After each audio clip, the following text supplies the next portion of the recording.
Hello everybody and welcome to another weekly replay for World of Tanks with me, Hijack, and here I am playing the Setter, which is a tier 7 British light tank. It was just released with patch 1.6, which came out at the beginning of August, and there's been a lot of negative media, negative press about the statistics and the capabilities of this tank.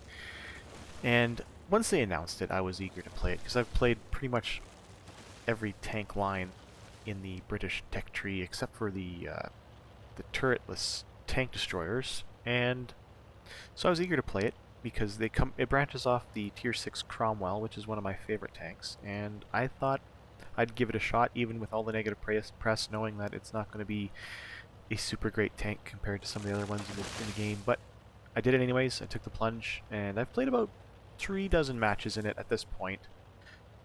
And it's definitely different from all the other light tanks that you would play. This one is more of a passive scout tank.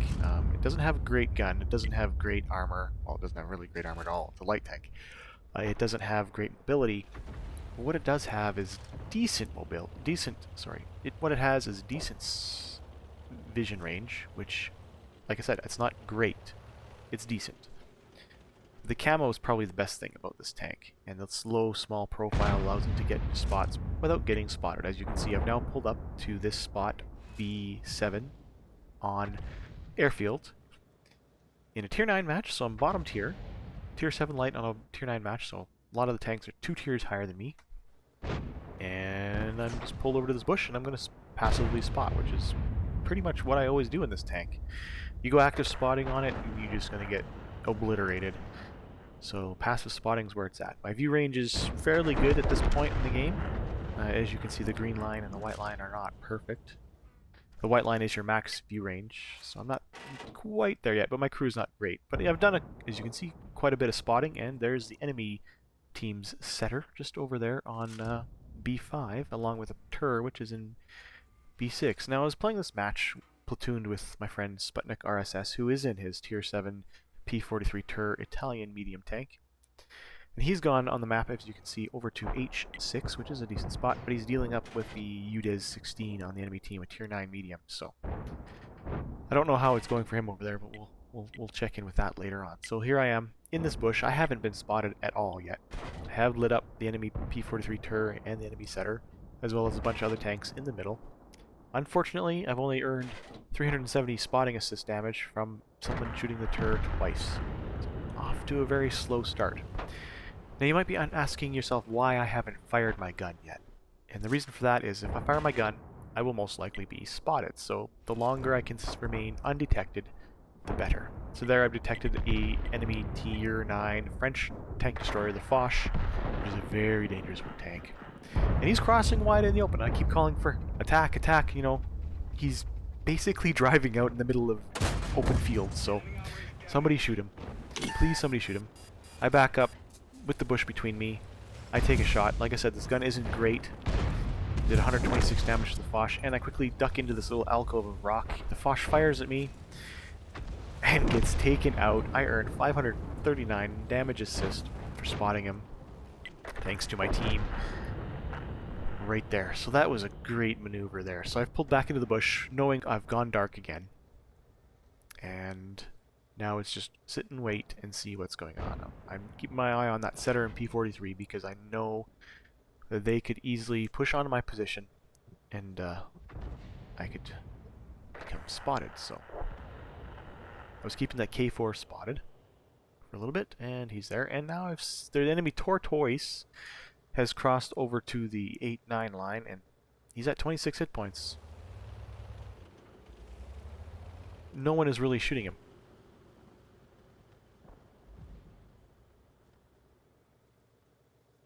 There's the P43 Tur on the enemy team. He's moved up. Oh, and the Setter's moved up.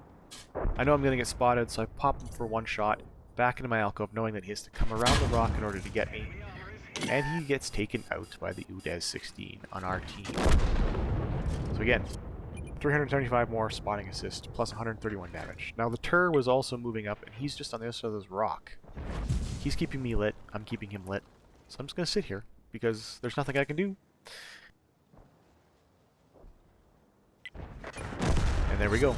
gets taken out as well by the enemy Udez. And at this point, Sputnik RSS was calling for that tortoise to be destroyed, so I take the shot and take him out, knowing that I took a chance actually, knowing that I could try to pen him on the side, and I did with my APCR.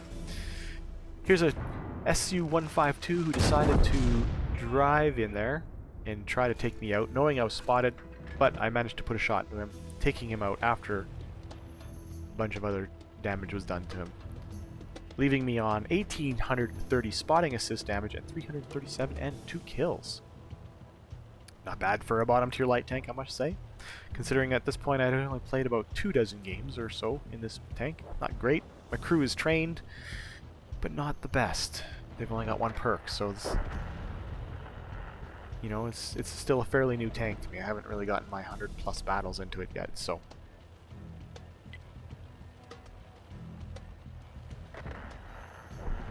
As you can see, this mobility on the tank isn't great. I couldn't almost that corner.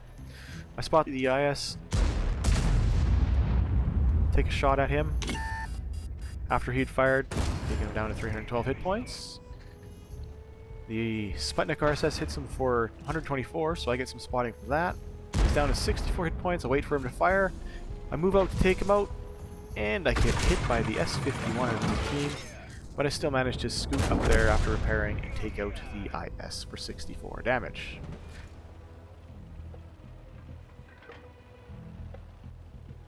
It's Udez 16 who takes a shot and hits my track.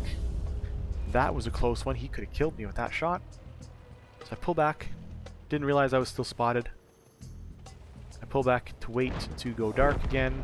He gets taken out by our team's Udez 16, and now all that's left is the pesky Tier 7 Russian artillery, the S51. Knowing he's over in the D line, probably rolled the 2-3 area, I'm going to zip over there and see if I can get some more spotting assist on him. Maybe even a shot or two, who knows.